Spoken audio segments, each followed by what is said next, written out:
সিনেমার জায়গায় আমার কাছে মনে হয় যে প্রত্যেকটাই আমরা যারা যেখান থেকেই আসি না কেন কত কোয়ান্টিটিতে আসলে মন স্থির না করে কোয়ালিটির দিকে একটু খেয়াল রাখাটা আমাদের সবারই জরুরি। আর লাইফে সবসময় অস্থির হওয়া চলে না, কিছু কিছু জায়গায় স্থিরতা নিয়ে আসা উচিত। আমার কাছে মনে হয় যার প্রসার যত হয়, যার যত উপরের দিকে উঠতে থাকে, তার দায়িত্ববোধের জায়গাটা অনেক বেশি দৃঢ় হওয়া উচিত এবং সময় নিয়ে কাজ করা উচিত।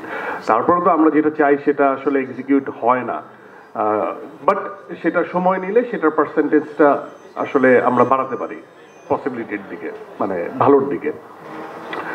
তো এই একটা বিষয়। তো আমার কাছে সময়টা কখনোই আসলে ফ্যাক্ট ছিল না। আর যদি হয় চুক্তিবদ্ধ হওয়া সিনেমার কথা বলি, সেটা হচ্ছে যে এই দাগের সাথে আমার সম্পৃক্ততা বা একাধিক ছবির সাথে আমার সম্পৃক্ততা বা যেটাকে বলে কন্ট্রাক্ট সাইন করে ফেলা, সেটা একাধিক ছবির সাথে অনেক হয়ে গেছে। কিন্তু আমি একটু টেকনিক্যালি কন্ট্রাক্টটা সাইন করি, সেটা হচ্ছে যে টাইম লিমিট না দিয়ে যে এটা এই সময়ের ছবি, যাতে এটা একটা চুরি আর কি, যাতে সময়টা বেশি নেওয়া যায়। বাট আমার আমি একাধিক ছবির সাথে চুক্তিবদ্ধ এখন পর্যন্ত আছি। সেগুলো হয়তোবা এত বেশি সময় নিব না, অনেকের কাছেই মনে হয় অনেক বেশি সময় নিয়ে ফেলেছি, হয়তোবা আরো কম সময়ের মধ্যেই চলে আসবে, কারণ সেগুলোর গল্প ভাবনা, সেগুলোর অন্য কিছু প্রিপারেশন অলমোস্ট অনেক কিছুই এগিয়ে। এই 2 বছর আমি এগুলোই করেছি। আর দাগি প্রসঙ্গে বলতে গেলে যদি আমি SBF আলফাই নিয়ে কথা বলি বা শাকিলকে নিয়ে কথা বলি, সে আমার বন্ধু মানুষ, আমার প্রথম ছবির অর্থদাতা,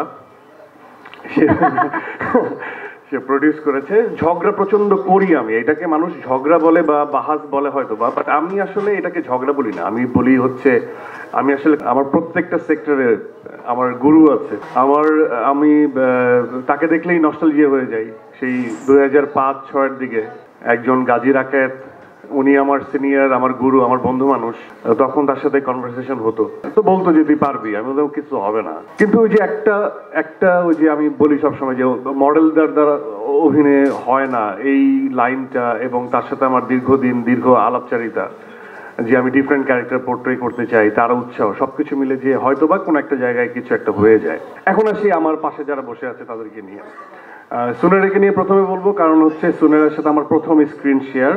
এটা শুধু সিনেমা না, যে কোনো কন্টেন্টই সুনেরার সঙ্গে আমার এর আগে কখনো কাজ করা হয় নাই, এবং খুবই কোঅপারেটিভ, খুবই ইমোশনাল, খুবই সেন্সিটিভ।